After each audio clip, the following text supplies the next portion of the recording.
Hello students, welcome to our channel bankers path Telugu. ఈ వీడియోలో మనం 100 డిఐ సిరీస్లో భాగంగా డిఐ నెంబర్ 67ని సాల్వ్ చేసే ప్రయత్నం చేద్దాం. దానికంటే ముందు మన ఛానల్ని విజిట్ చేయడం ఇదే మొదటిసారి అయితే కనుక మన ఛానల్లో ప్రీవియస్గా అప్లోడ్ చేసిన వీడియోస్ అన్ని ఒకసారి చూడండి. ఆ వీడియోస్ మీ ప్రిపరేషన్కి ఏమాత్రం యూజ్ అవుతాయని మీకు అనిపించినా మన ఛానల్ని సబ్స్క్రైబ్ చేసుకోండి. అలాగే పక్కన వచ్చిన బెల్ ఐకాన్ కూడా యాక్టివేట్ చేసుకోండి. ఇంకేమాత్రం ఆలస్యం చేయకుండా డిఐ నెంబర్ 67లోకి వెళ్ళిపోవచ్చు. డిఐ నెంబర్ 67 చూసుకున్నట్టయితే కనుక ఇది ఒక బార్ గ్రాఫ్ బేస్డ్ డిఐ. అదేవిధంగా ఇందులో మల్టిపుల్ వేరియబుల్స్ ఇవ్వడం జరిగింది. ఓకేనా, అసలు ఇది దేని గురించి చెప్తుందో చూద్దాం. Study the following data carefully and answer the questions. The data given below is related to the number of 100 rupees notes and number of 500 rupees notes withdrawn by a person from 4 ATMs P, Q, R and S on a particular day. Only 100 rupees notes and 500 rupees notes can be withdrawn from each ATM. Okay, ఇక్కడ ఏమి ఇచ్చాడంటే ఒక person ఉన్నాడంట.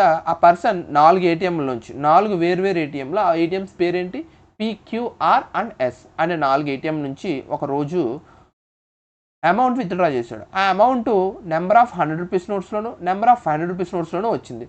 ప్రతి ఏటీఎంలోనూ 100 rupees notes 500 rupees notes మాత్రమే వస్తాయి అన్నాడు. అంటే ఇక్కడ కింద ఇచ్చిన డేటా అమౌంట్కి సంబంధించిన డేటా కాదు. వాడు ఏం చెప్పాడు, ఒక వ్యక్తి 4 ఏటీఎంల నుంచి, ఆ 4 ఏటీఎంల పేర్లు ఏంటి APQR అండ్ S అనే 4 ఏటీఎంల నుంచి 100 rupees నోట్స్ని 500 rupees నోట్స్ని విత్డ్రా చేశాడంట. ఆ విత్డ్రా చేసిన నెంబర్ ఆఫ్ నోట్స్, ఎన్ని నోట్లు విత్డ్రా చేశాడు, 100 rupees నోట్స్ ఎన్ని, 500 rupees నోట్స్ ఎన్ని విత్డ్రా చేశాడు అన్న దానికి సంబంధించిన డేటా ఈ కింద బార్గ్రాఫ్లో ఇవ్వడం జరిగిందంట. ఓకేనా, అది మనకి ఫస్ట్ పారాగ్రాఫ్ చదివితే తెలిసింది. ఇప్పుడు సెకండ్ పారాగ్రాఫ్ చదువుదాం. The bar graph given below shows the number of 100 rupees notes withdrawn percent of the number of 500 rupees notes withdrawn by the person from each ATM. Okay, ఇక్కడ ఏం చెప్పాడంటే ఇక్కడ number of 100 rupees notes యొక్క percentage ఇవ్వడం జరిగింది. అది కూడా దేని బేస్ చేసుకుని, నెంబర్ ఆఫ్ 500 rupees నోట్స్ని బేస్ చేసుకుని. అంటే ఇక్కడ నెంబర్ ఆఫ్ 500 rupees నోట్స్ని 100% అనుకుని దాంట్లో నెంబర్ ఆఫ్ 100 rupees నోట్స్ ఎంత పర్సెంట్ అన్నది ఇక్కడ మెన్షన్ చేశాడంట ఈ బార్గ్రాఫ్లో. అదే మనకి ఇక్కడ కింద ఈ బ్లూ ఇండికేషన్లో కూడా ఇచ్చాడు. The number of 100 rupees notes withdrawn as a percentage of number of 500 rupees notes withdrawn.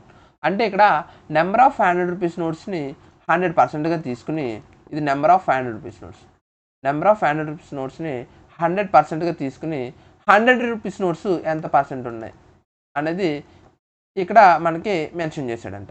అంటే ఇంకా డీటెయిల్గా అర్థమయ్యేలాగా చెప్పాలంటే కనుక చూడండి, ఒక ఎగ్జాంపుల్తో చెప్తాను మీకు. ఇప్పుడు 500 rupees నోట్స్ ఒక 20 ఉన్నాయి అనుకుందాం. 20 నోట్స్, నెంబర్ ఆఫ్ నోట్స్ ఇవి 20 నోట్స్ ఉన్నాయి. ఇప్పుడు 100 rupees నోట్స్ ఈ 500 rupees నోట్స్లో ఉన్న దాంట్లో 20% ఉన్నాయి అన్నాడు. అసలు నెంబర్ ఆఫ్ 500 rupees నోట్స్ ఏంటి 20, ఇందులో 20% ఈక్వల్ అంట నెంబర్ ఆఫ్ 100 rupees నోట్స్. అంటే నెంబర్ ఆఫ్ 100 rupees నోట్స్ ఎంత, దీంట్లో 20% కాబట్టి 10% అంటే 2, 20% అంటే 4. అంటే 100 rupees నోట్స్ ఎన్ని ఉన్నట్టు 4 ఉన్నట్టు. అర్థమైందా? ఇక్కడ వీడు ఎలా మెన్షన్ చేశాడంటే number of 500 rupees notes percentage, number of 500 rupees notes ఉంటాయి కదా, ఆ నోట్స్ 100% అనుకుని దాంట్లో ఇంత పర్సెంట్ 100 rupees నోట్స్ ఉన్నాయి అని చెప్తున్నాడు. ఓకేనా, సో ఆ విధంగా మనకి ఇక్కడ డేటా ఇవ్వడం జరిగింది. ఇదంతా మనకి పర్సెంటేజ్ రూపంలో ఇవ్వడం జరిగింది. ఓకేనా, ఇక్కడ 100 rupees నోట్స్కి సంబంధించిన డేటా ఇదంతా 500 rupees నోట్స్ని బేస్ చేసుకుని ఇచ్చాడు.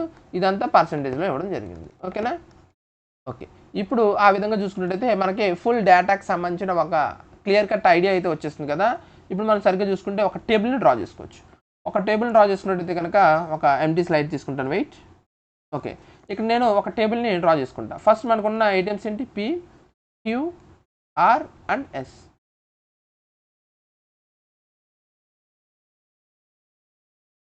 ఇందులో నెంబర్ ఆఫ్ 100 rupees నోట్స్, అదేవిధంగా నెంబర్ ఆఫ్ 500 rupees నోట్స్, ఇప్పుడు ఈ రెండు ఉన్నాయి.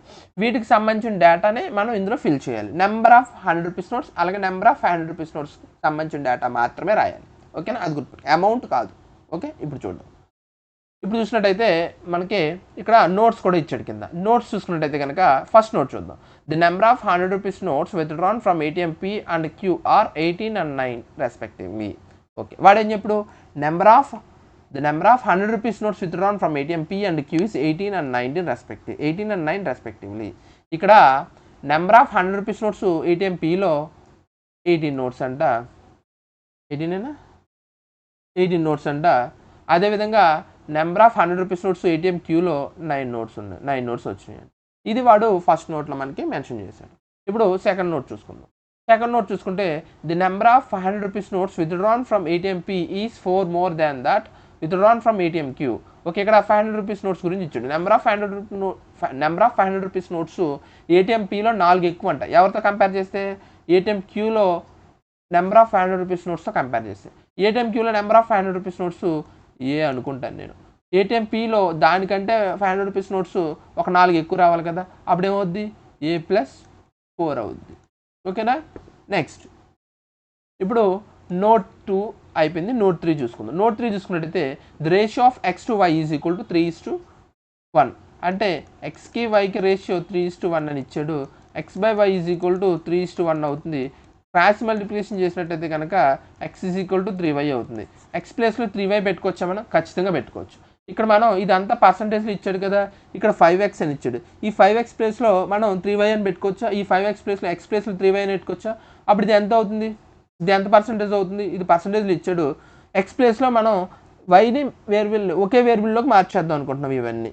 ఇప్పుడు X ప్లేస్లో మనం Y వేరియబుల్ని మెన్షన్ చేసినట్టయితే కనుక X ప్లేస్లో 3Y వేయాలి. 3 × 5 అని వేస్తే 3Y × 5 అని వేస్తే 15Y అవుతుంది. అంటే ఇదంతా 15Y పర్సంటేజ్ అవుతుంది. అదేవిధంగా ఇది 3X అన్నాడు. అంటే X ప్లేస్లో 3Y వేస్తే ఎంత అవుతుంది? 9Y అవుతుంది. ఇది 9Y పర్సంటేజ్ అవుతుంది ఇది. అదేవిధంగా ఇక్కడ 3X - Y అన్నాడు. 3X అంటే ఎంత? 9Y. -Y అంటే ఎంత? 8Y. అంటే ఇది 8Y పర్సంటేజ్ అవుతుంది. అదేవిధంగా ఇది 12Y పర్సంటేజ్ ఆల్రెడీ ఇచ్చింది. ఇప్పుడు ఈ డేటాలని నేను డైరెక్ట్ ఇప్పుడు టేబుల్లో మెన్షన్ చేసుకుంటాను.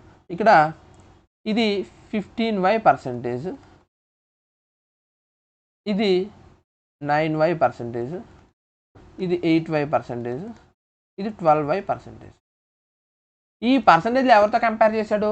నెంబర్ ఆఫ్ 500 రూపీస్ నోట్స్తో కంపేర్ చేశాడు. అంటే ఇది 100% అయితే అందులో ఇది 15Y%, ఇది 100% అయితే ఇది 15Y%, ఇది 100% అయితే ఇది 100% అయితే ఇది 9Y%, ఇది 100% అయితే ఇది 8Y%, ఇది 100% అయితే ఇది 9Y%. అది కూడా ఈ పర్సంటేజ్ వాల్యూస్ దేనికి ఇచ్చాడు? నెంబర్ ఆఫ్ నోట్స్కి సంబంధించింది మాత్రమే, అమౌంట్ కాదు.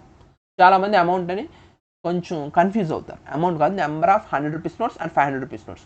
500 రూపీస్ నోట్స్ని 100% అనుకుంటే అందులో నెంబర్ ఆఫ్ 100 రూపీస్ నోట్స్ ఇంత పర్సెంట్ అని ఇచ్చాడు. ఆ ఎంత పర్సెంట్ ఏంటి?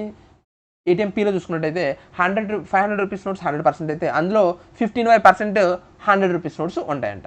అర్థమైందా? అంటే ఇక్కడ 100 పార్ట్స్ ఇదైతే 15Y పార్ట్స్ ఇది అవుతుంది. ఇప్పుడు మనం సరిగ్గా చూసుకుంటే మనం 2 ఈక్వేషన్లని రాసుకోవచ్చు, ఫామ్ చేసుకోవచ్చు. ఓకే, ఇక్కడ మనం సరిగ్గా చూసుకుంటే 15Y ATM Pకి సంబంధించిన డేటాని తీసుకుంటాను నేను. 15Y/100, 15Y% కాబట్టి. అంటే ఇక్కడ 15Y అనేది నెంబర్ ఆఫ్ 100 రూపీస్ నోట్స్ అయితే 100 అనేది నెంబర్ ఆఫ్ 500 రూపీస్ నోట్స్. ఇక్కడ నెంబర్ ఆఫ్ 100 రూపీస్ నోట్స్ ఎంత? 18 ఉన్నాయి. ఓకేనా. ఇక్కడ నెంబర్ ఆఫ్ 500 రూపీస్ నోట్స్ ఎంత ఉన్నాయి?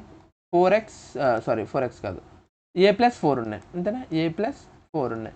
ఇప్పుడు దీన్ని సింప్లిఫై చేస్తే మనకి ఒక ఈక్వేషన్ వస్తుంది. అలా చూసుకున్నట్టయితే 5 టేబుల్లో 3Y టైమ్స్, ఇది 20 టైమ్స్, ఈ 3 ఇందులో 6 టైమ్స్. ఇప్పుడు ఇది క్రాస్ మల్టిప్లికేషన్ చేసినట్టయితే కనుక AY plus 4Y is equal to 120. మనకి ఇక్కడ ఒక ఈక్వేషన్ వచ్చింది. ఓకేనా. ఇది ఎలా పక్కన పెట్టుకోండి. ఇప్పుడు నెక్స్ట్ P నుంచి ఒక ఈక్వేషన్ వచ్చింది కదా, ఇప్పుడు ATM Q నుంచి ఇంకో ఈక్వేషన్ తీసుకురావచ్చు. సేమ్ అదే విధంగా చూసుకున్నట్టయితే 9Y% అని ఇచ్చాడు నెంబర్ ఆఫ్ 100 రూపీస్ నోట్స్. దేంతో కంపేర్ చేస్తే 500 రూపీస్ నెంబర్ ఆఫ్ 500 రూపీస్ నోట్స్తో కంపేర్ చేస్తే నెంబర్ ఆఫ్ 500 రూపీస్ నోట్స్ 100 అయితే 9Y, అందులో 9Y% number of 100 rupees notes అంట. క్యూలో నెంబర్ ఆఫ్ 100 రూపీస్ నోట్స్ ఎన్ని? 9. 500 రూపీస్ నోట్స్ ఎన్ని? ఏ. అంతేనా? ఏ అనుకున్నాం కాబట్టి ఏ. ఇప్పుడు క్రాస్ ఇది ఏ 9 క్యాన్సిల్ అవుతుంది. క్రాస్ మల్టిప్లికేషన్ చేసినట్టయితే కనుక AY ఈజ్ ఈక్వల్ టు 100 అవుతుంది. అంటే ఇక్కడ మనకి ఈక్వేషన్ 2 వచ్చింది. ఈ ఈక్వేషన్ 2ని ఈ ఈక్వేషన్ 1లో సబ్స్టిట్యూట్ చేసినట్టయితే కనుక ఈ AY ప్లేస్లో 100 అని వేసుకుంటే సింపుల్గా 100 + 4Y is equal to 120. 4Y is equal to ఈ 100 -100 అవుతుంది కాబట్టి 20 అవుతుంది. 120లోంచి 100 చేసి 20 అవుతుంది. y ఈజ్ ఈక్వల్ టు 5 అవుతుంది. ఇక్కడ మనకి y వాల్యూ 5 అని వచ్చింది. y వాల్యూ 5 అని వచ్చింది. ఓకే, ఇక్కడ y వాల్యూ 5 అని వేసుకుంటాను నేను. అదేవిధంగా మనం ముందు చూసుకున్నట్టయితే కనుక ఎక్స్కి వైకి ఒక రేషియో రావడం జరిగింది. ఏంటి, ఎక్స్కి వైకి ఒక రేషియో వచ్చింది. X is equal to 3y అని. y వాల్యూ 50 ఎంత 5 వచ్చింది. అంటే X is equal to 3y అయితే వెయిట్ ఇక్కడ మళ్ళీ X is equal to 3y అయితే ఇక్కడ మనకి y వాల్యూ 5 వచ్చింది. అంటే ఇంటూ 5 అంటే y వాల్యూ అంతా 15 కదా, సారీ ఎక్స్ వాల్యూ అంతా 15. అంటే ఇక్కడ y వాల్యూ 5 వచ్చింది కాబట్టి 3 × 5 15. అంటే ఎక్స్ వాల్యూ అంతా 15 వచ్చింది. ఇక్కడ మనం సరిగ్గా అబ్జర్వ్ చేస్తే ఇక్కడ y వాల్యూ వచ్చింది, ఎక్స్ వాల్యూ వచ్చింది. కాబట్టి నెక్స్ట్ ఇక్కడ మనం 15y percentage number of 100 rupees notes అనుకున్నాం. 15y అన్నాడు. అసలు y అంటే ఎంత, మామూలుగా 5 × 15 ఎంత 75. అంటే ఇది 75%. ఓకే, అంటే ఇది ఎంత అయింది 75% అయింది. 75% అయింది.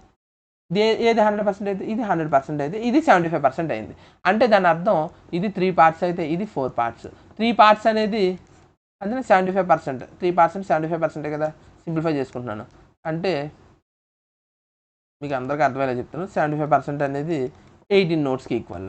అప్పుడు 100% ఎంత అవుద్ది, 25 టేబుల్లో 3 టైమ్స్ 4 టైమ్స్ ఇది ఇందులో 6 టైమ్స్ 6 4 24. అంటే ఇక్కడ ఎంత ఉన్నట్టు 24 ఉన్నట్టు. ఓకే, 24 100 రూపీస్ నోట్స్ ఉన్నట్టు 24. ఇప్పుడు క్యూ కంటే మీకు సరిగ్గా అబ్జర్వ్ చెప్తున్నాను చూడండి. ఇక్కడ ఏటీఎం పీలో 500 రూపీస్ నోట్స్ క్యూ కంటే 4 ఎక్కువ అన్నాడు. ఇక్కడ 24 అంటే 4 ఎక్కువ. అంటే ఇక్కడ ఎంత అవుతుంది 20 అవ్వాలి అంతే కదా. అంటే ఇక్కడ 20 అవుతుంది. అంటే ఏ వాల్యూ ఎంత వచ్చింది ఇక్కడ 20. నెక్స్ట్ అదేవిధంగా ఇక్కడ ఇది కూడా వచ్చేసింది. ఓకే 9 సరిపోయింది. ఇంక వీటితో పని లేదు మనకి. పీకి క్యూకి సంబంధించిన డేటాకి అవసరం లేదు. ఇప్పుడు మనం సింపుల్గా చూసుకున్నట్టయితే కనుక y వాల్యూ మనకు వచ్చేసింది కాబట్టి 5 15 8y అన్నాడు. y అంటే ఎంత 5 కాబట్టి 8 5 ఎంత 40. అంటే ఎంత, ఇది 40% ఎవరిలో, ఇది 40% ఎవరిలో, ఇది 100% అయితే నెంబర్ ఆఫ్ 100% అయితే ఇది 40% అవుతుంది. ఈ రెండింటికి రేషియో ఎంత 2:5 అవుతుంది. సింపుల్గా రేషియో ఇక్కడ రాస్తుంది అనమాట. 2:5 అనేది ఇక్కడ రేషియో రాస్తున్నాను నేను. ఓకే, నెక్స్ట్ ఇక్కడ రేషియో. అదేవిధంగా 12y అన్నాడు. 12y అంటే ఎంత, y అంటే ఎంత 5. 12y అంటే ఎంత 12 5 60. అంటే ఇది 60%. ఎవరితో కంపేర్ చేస్తే ఇది 60%, ఇది 100% అయితే దీంట్లో 60% అవుద్ది. అంటే ఎంత, ఇది 3 పార్ట్స్ అయితే ఇది 5 పార్ట్స్ అవుద్ది. మనకి ఇక్కడ రేషియో వచ్చేసింది కదా. ఆర్కేఎస్కి కూడా నెంబర్ ఆఫ్ 100 రూపీస్ నోట్స్కి నెంబర్ ఆఫ్ 500 రూపీస్ నోట్స్కి రేషియో వచ్చేసింది. ఓకేనా. ఇప్పుడు ఎక్స్ వాల్యూ ఎంత 15 ఇక్కడ రాసుకుంటాను. ఎక్స్ వాల్యూ 15 అని, ఏ వాల్యూ 20 అని నేను ఇక్కడ రాసుకుంటాను. ఓకేనా. ఇప్పుడు మనం సరిగ్గా చూసుకుంటే పీలో నెంబర్ ఆఫ్ 100 రూపీస్ నోట్స్ వచ్చినాయి, 500 రూపీస్ నోట్స్ వచ్చినాయి. అదేవిధంగా క్యూలో నెంబర్ ఆఫ్ 500 రూపీస్ నోట్స్ వచ్చినాయి, నెంబర్ ఆఫ్ 100 రూపీస్ నోట్స్ కూడా వచ్చినాయి. ఇప్పుడు మనకి వాడిచ్చిన డేటా ప్రకారం ఏదైతే వాడు ఈ డేటా ఇచ్చాడో ఈ డేటా అంతా యూజ్ చేసుకుంటే మనకి ఈ టేబుల్ రావడం జరిగింది. ఇప్పుడు ఈ టేబుల్ని యూజ్ చేసి క్వశ్చన్స్ని సాల్వ్ చేద్దాం. ఓకేనా. ఈ టేబుల్ నేను ప్రతి క్వశ్చన్ దగ్గర పేస్ట్ చేస్తాను. పేస్ట్ చేసిన తర్వాత క్వశ్చన్స్ని సాల్వ్ చేద్దాం. Okay, wait. Okay, first question చూసుకున్నట్టయితే కనుక if the number of 500 rupees notes withdrawn from ATM S is y more than that withdrawn from ATM Q. Okay, ఇక్కడ నెంబర్ ఆఫ్ 500 రూపీస్ నోట్స్ గురించి చెప్తున్నాడు. అది కూడా ATM S. ATM Sలో number of 500 rupees notes y ఎక్కువ అంట. y అంటే ఎంత 5 మనకు తెలుసు. 5 నోట్స్ ఎక్కువ ఉన్నాయంట ATM Sలో 500 రూపీస్ నోట్స్లో. ఎవరితో కంపేర్ చేస్తే ATM Q 500 రూపీస్ నోట్స్తో కంపేర్ చేస్తే ATM Qలో 500 number of 500 rupees notes ఎన్ని 20. దీంతో కంపేర్ చేస్తే 5 నోట్స్ ఎక్కువ అంట ATM Sలో. అంటే ఎంత 25 నోట్స్ ఉన్నట్టు అంతే కదా. అంటే ఇక్కడ ఇది 25 నోట్స్ అయితే 25 నోట్స్ అనేది 5 పార్ట్స్ అయితే 3 పార్ట్స్ ఎంత, ఒక్కొక్క పార్ట్ 5 అవుతుంది. 3 పార్ట్స్ 15 అవుతుంది. అంతేనా, 15 అవుతుంది. అంటే నెంబర్ ఆఫ్ 100 రూపీస్ నోట్స్ ఎన్ని ఉన్నట్టు 15 ఉన్నట్టు. ఇప్పుడు క్వశ్చన్ ఏం అడిగాడో చూద్దాం. ఇక్కడ number of 500 rupees notes ATM Sలో number of 100 rupees notes number of 500 rupees notes వచ్చేస్తుంది. ఇప్పుడు క్వశ్చన్ చూద్దాం. Then find the difference between the total amount withdrawn from ATM Q and that withdrawn from ATM S. Okay, ఇక్కడ difference అడిగాడు. అది కూడా ఏ difference? Amount difference, total amount. కానీ ఇక్కడ ఉన్నది మనకి ఏంటి? ఇక్కడ ఉన్నది ఏంటి? ఇక్కడ నెంబర్ ఆఫ్ నోట్స్. ఇప్పుడు ఏటీఎం క్యూకి ఎస్కి డిఫరెన్స్ అడిగాడు, అమౌంట్ డిఫరెన్స్ అడిగాడు. ఇక్కడ మనం సరిగ్గా చూసుకున్నట్టయితే కనుక ఇక్కడ క్యూలో 500 రూపీస్ నోట్స్ ఎన్ని? 20 అంటే క్యూలో 500 రూపీస్ నోట్స్ 20, క్యూలో 100 rupees notes 9, ఎస్లో 100 rupees notes 15, ఎస్లో 500 rupees notes 25. మనం సరిగ్గా అబ్జర్వ్ చేస్తే 100 రూపీస్ నోట్స్లోను 500 రూపీస్ నోట్స్లోను ఎవరు ఎక్కువ ఉన్నారు? ఎస్ఏ ఎక్కువ ఉన్నాడు. కాబట్టి వాడు రెండింటికి డిఫరెన్స్ అడిగాడు. కాబట్టి మనం సరిగ్గా చూస్తే ఈ రెండింటికి డిఫరెన్స్ ఎన్ని నోట్లు? 5 నోట్స్. అంటే 5 నోట్స్ అంటే ఒక్కొక్క నోట్ ఎంత? 500. అంటే టోటల్ డిఫరెన్స్ ఎంత 500 రూపీస్ నోట్స్లో? 2500. అదేవిధంగా ఈ రెండింటిలో డిఫరెన్స్ ఎంత? క్యూకి ఎస్కే 6 నోట్స్. అంటే 6 నోట్సే కదా డిఫరెన్స్. 6 నోట్స్ ఎస్ ఎక్కువ ఉన్నట్టు. అంటే 6 నోట్స్ ఎస్ దగ్గర ఎక్కువ ఉన్నాయి. ఒక్కొక్క నోట్ వాల్యూ ఎంత? 100. అంటే ఎంత? 600. ఇప్పుడు ఈ రెండింటిలో టోటల్ ఎంత అవుతుంది? 3100 అవుతుంది. అంటే టోటల్ అమౌంట్లో క్యూకి ఎస్కి ఎంత డిఫరెన్స్ ఉంది? 3100 డిఫరెన్స్ ఉంది. అంటే ఆప్షన్ సి 3100 కరెక్ట్ అవుతుంది. ఇలా చేసుకోవడం ఇబ్బంది అయితే కనుక, కొంచెం కన్ఫ్యూజింగ్ అనిపిస్తే కనుక ఇంకో విధంగా కూడా చేయొచ్చు. ఏ విధంగా? ఇక్కడ నెంబర్ ఆఫ్ 500 రూపీస్ నోట్స్ 20 ఉన్నాయి. 20 × 500 ఎంత? 10,000. అంతేనా? 10,000 ఇది. అదేవిధంగా ఇది చూస్తే 900 9 నోట్స్ ఉన్నాయి కాబట్టి 900 అంటే 10,900 క్యూ దగ్గర ఉన్నట్టు. అదేవిధంగా ఇది చూసుకుంటే 15 × 15 నోట్స్ ఎస్లో ఉన్నాయి కాబట్టి 1500. ఇది 1500ను ఇదంతా 500 నోట్లు 25 ఉన్నాయి. 5 20 125 అంటే 12,500. అంటే 12,500 500 రూపీస్ నోట్స్. ఇదంతా 1500 500 రూపీస్ నోట్స్ ఉన్నాయి. 0001 సారీ వెయిట్ క్లియర్గా చెప్తాను.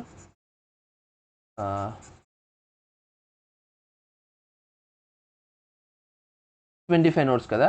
25 5 25 2 12,500 నోట్స్ అంతే. అంతేనా? 125 00 అంటే 12,500 రూపాయల అమౌంట్ ఉంది. ఏది? 500 రూపీస్ నోట్స్కి సంబంధించి ఎస్లో. అదేవిధంగా ఇది ఎంత? 15 నోట్స్ కాబట్టి ఎంత? 1500 అంతేనా? 1500. ఇప్పుడు టోటల్ ఎంత అవుతుంది? ఇది 00041 అంతేనా? అంటే ఎంత అవుతుంది? 14,000 అవుతుంది. 14,000 అవుతుంది ఎస్ యొక్క టోటల్ అమౌంట్. ఇప్పుడు క్యూ యొక్క టోటల్ అమౌంట్ 10,900. ఇప్పుడు ఇది ఎంత? 14,000. రెండింటికి డిఫరెన్స్ ఎంత? 3,100. సరిపోయింది కదా. అంతే. ఆ విధంగా కూడా చేసుకోవచ్చు. ఇదైతే కొంచెం easy method. Okay, next question number 2 చూసుకున్నట్టయితే కనుక, if total amount withdrawn from ATM R is 29,700. Okay, ఇక్కడ ఆర్ గురించి మాట్లాడుతున్నాడు. ఏటీఎం ఆర్ గురించి మాట్లాడుతున్నాడు. ఇక్కడ మనం సరిగ్గా చూసుకుంటే 100 రూపీస్ నోట్స్ 2 పార్ట్స్ అయితే 500 రూపీస్ నోట్స్ 5 పార్ట్స్. అంటే ఇక్కడ టోటల్ అమౌంట్ ఎంత ఇచ్చాడు? రెండింటిని కలిపి అమౌంట్ ఇచ్చాడు. నెంబర్ ఆఫ్ నోట్స్ కాదు, 29,700 ఇచ్చాడు. అంటే ఇక్కడ 2x అనేవి ఈ ఎక్స్ వేరియబుల్ అనుకుంటాం. ఇది ఎక్స్ 2x అయితే ఇది 5x అవుతుంది. ఇక్కడ 2x అనేది 100 రూపీస్ నోట్స్ అయితే ఇది 100 రూపీస్ నోట్స్ యొక్క అమౌంట్. అదేవిధంగా 5x అనేది 500 రూపీస్ నోట్స్ యొక్క అమౌంట్. అంటే ఒక్కొక్క నోట్ వాల్యూ 500. ఈ రెండు కలిపి ఎంత అయిందంటే 29,000 సారీ ఈ రెండు కలిపి ఎంత అయిందంట? 29,700 అయిందంట. ఇప్పుడు మనం సరిగ్గా చూసుకుంటే ఈ 2 సున్నాలు ఈ 2 సున్నాలు ఈ 2 సున్నాలు క్యాన్సిల్. ఇదంతా 2x + 25x = 297. అంటే ఇదంతా 27x = 297. అంటే 27 టేబుల్ ఇందులో 11 టైమ్స్ క్యాన్సిల్ అవుతుంది. అంటే x = 11. అంటే వాడు క్వశ్చన్ అడిగాడు చూద్దాం. Then find the x value వచ్చేసింది. ఎక్స్ వాల్యూ వచ్చిందంటే ఇది 22 నోట్స్ ఉన్నట్టు, ఇక్కడ 55 నోట్స్ ఉన్నట్టు. అంటే క్వశ్చన్ చూద్దాం. Then find the average number of 500 rupees notes withdrawn from ATM P, Q and R. 500 average అడిగాడు. ఎవరు యావరేజ్? 500 రూపీస్ నోట్స్ యొక్క యావరేజ్. అది కూడా ఎవరు? పీక్యూఆర్. పి ఎంత? 24. ఆర్ ఎంత? క్యూ ఎంత? 20. ఆర్ ఎంత? 55. ఇప్పుడు ఇది అంత 99 బై యావరేజ్ అన్నాడు కాబట్టి బై 3 చేస్తాం 33. అంటే ఆప్షన్ ఈ 33 నోట్స్ వాటి యొక్క యావరేజ్ అవుతుంది. ఓకే, నెక్స్ట్ క్వశ్చన్ నెంబర్ 3 చూసుకున్నట్టయితే కనుక, the total amount withdrawn from ATM P is approximately what percentage more or less than that of the total amount withdrawn from ATM Q. Okay, ATM P అప్రాక్సిమేట్గా amount గురించి చెప్పాడు ఇక్కడ. ATM P యొక్క amount అప్రాక్సిమేట్గా ఎంత percent ఎక్కువ లేదా తక్కువ అన్నాడు, ఎవరితో కంపేర్ చేసి, క్యూతో కంపేర్ చేసి. ఇప్పుడు మనం సరిగ్గా చూసుకున్నట్టయితే కనుక ఏటీఎం పి యొక్క వాల్యూ ఎంత అవుతుంది, టోటల్ వాల్యూ చూసుకుంటే ఇది ఒక 1800 అవుతుంది, ఇది ఒక 1800 అవుతుంది, పిలో 1800 అవుతుంది. ఇది ఎంత 24 అంటే 4 22 అంటే ఎంత 12,000 అవుతుంది అంతేనా. 4 22 5 10 ఓకే 12,000 అవుతుంది. ఇదెంత, ఈ రెండింటి యొక్క ఇంటూ చేస్తే 12,000 అవుతుంది. 500 రూపీస్ నోట్స్కి 12,000 అవుతుంది. 008 3 1 13,800 అవుతుంది. ఇది ఏది, దీని టోటల్ వాల్యూ, పి యొక్క టోటల్ వాల్యూ 13,800 అవుతుంది. ఇప్పుడు అదేవిధంగా క్యూ గురించి కూడా చూసుకున్నట్టయితే కనుక ఇది 10,000, ఇది ఒక 900, ఇది ఎంత అవుతుంది 10,900 అవుతుంది. 10,900 అవుతుంది. ఇప్పుడు ఈ రెండింటి యొక్క డిఫరెన్స్ ఎంత పర్సెంట్ ఎక్కువ లేదో తక్కువ అన్నాడు. పి ఎంత ఎక్కువ, మామూలుగా 11,000 అనుకుంటే 2,800 అంటే 2,900 ఎక్కువ ఉంది. ఇక్కడ 2,900 ఎక్కువ ఉంది పి దగ్గర. ఎవరితో కంపేర్ చేస్తే, క్యూ యొక్క టోటల్ అమౌంట్ అంటే ఎంత 10,900తో కంపేర్ చేస్తే ఇంటూ 100. ఇప్పుడు మనం సరిగ్గా చూసుకుంటే ఈ 2 సున్నాలు క్యాన్సిల్ అయిపోతాయి. ఈ 2 సున్నాలు క్యాన్సిల్ అయిపోతాయి. ఇప్పుడు 29 ఇది ఇంటూ చేస్తాను ఈ 100 దీంతో. 2900 బై 1,109 చేస్తే కనుక ఇది ఇందులో 2 టైమ్స్ క్యాన్సిల్ అవుతుంది. అంటే ఎంత 218 అవుద్ది. రిమైనింగ్ ఎంత ఉంటుంది, ఇది ఒక 20 అనుకుంటే 72. ఈ 72 అంటే 720 ఉంటుంది. ఆ 720 ఇందులో ఎన్నిసార్లు, 7 సార్లు అనుకుంటే 700 9 63 ఎక్కువైపోతుంది. అంటే 6 సార్లు అవుతుంది. అంటే 6 సార్లు అంటే 600 654 అంటే 6 సార్లు అవుతుంది. అంటే 26 పాయింట్ అలా వస్తుంది. ఇక్కడ మనకి 26తో ఒకటే ఆన్సర్ ఉంది కాబట్టి ఆప్షన్ బి 26.6 అనేది ఆన్సర్ అవుతుంది. 26.6% అనేది ఆన్సర్ అవుతుంది. Okay, option B correct answer అవుతుంది. Next question. ఓకే, 3 క్వశ్చన్స్ ఉన్నాయి. That's it guys. ఇది ఈ వీడియోకి. ఈ వీడియో కనుక మీకు నచ్చితే లైక్ చేయండి, అదేవిధంగా మీ ఫ్రెండ్స్కి షేర్ చేయండి. అలాగే మన ఛానల్లో ఉన్న ప్రతి వీడియోని ఒకసారి చూడండి. మీ ప్రిపరేషన్కి యూజ్ అవుతుంది అనుకుంటే కనుక మన ఛానల్ని సబ్స్క్రైబ్ చేసుకోండి. సబ్స్క్రైబ్ చేయడం మాత్రం మర్చిపోద్దు. అదేవిధంగా పక్కన వచ్చిన బెల్ ఐకాన్ కూడా యాక్టివేట్ చేసుకోండి. అలాగే మనకి హైప్ అనే ఆప్షన్ వచ్చింది. కింద హైప్ అనే ఆప్షన్ మీకు ఎనేబుల్ అవుతుంది. అలా దాన్ని హైప్ చేయండి. 3 టైమ్స్ వరకు హైప్ చేయొచ్చు. అలా హైప్ చేస్తే మన వీడియో మరింత మందికి రీచ్ అవుతుంది. అప్పుడు మనకి మరింత ఎంకరేజ్మెంట్ ఉండి మరింత స్పీడ్గా వీడియోస్ని చేయగలుగుతాను. ఓకే, ఇప్పటివరకు నేను చేసిన పీడిఎఫ్ ఏదైతే ఉందో, పీపీటీ ఏదైతే ఉందో దాన్ని పీడిఎఫ్ ఫార్మేట్లో మన టెలిగ్రామ్ ఛానల్ అయిన bankers path Telugu Telegram channel upload చేయడం జరుగుతుంది. అక్కడి నుంచి మీరు ఈ వీడియోస్ ఏదైతే ఈ పీడిఎఫ్లు ఉన్నాయో ఈ పీడిఎఫ్లన్నీ డౌన్లోడ్ చేసుకుని మీ ప్రాక్టీస్ని మరింత బూస్టప్ చేసుకోవచ్చు. Okay, thank you for watching.